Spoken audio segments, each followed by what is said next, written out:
followers of Christ. Hope you're doing well.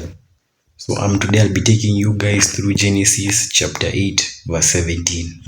And it says, "Bring out every kind of living creature that is with you, the birds, the animals, and all the creatures that move along the ground, so they can multiply on the earth and be fruitful and increase in number on it."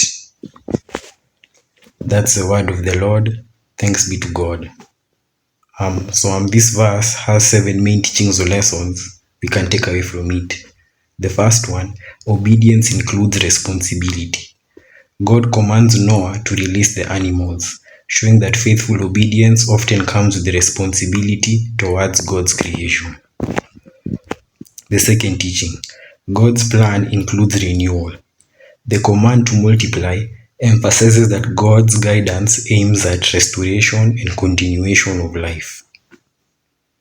The third teaching, faith involves stewardship.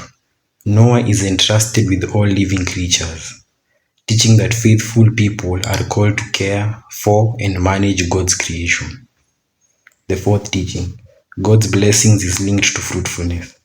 God commands them to be fruitful and multiply, showing that blessings accompany obedience and God's plan. The fifth teaching, faith requires active participation. Noah must physically release the animals, illustrating that faith is not passive but involves action. The sixth teaching, God's instructions ensure continuity of life.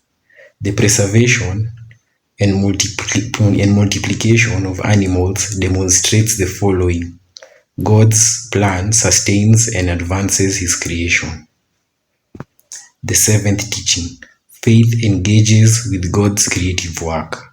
Noah participates in God's creative purpose, showing that faith aligns humans with divine objectives for the world.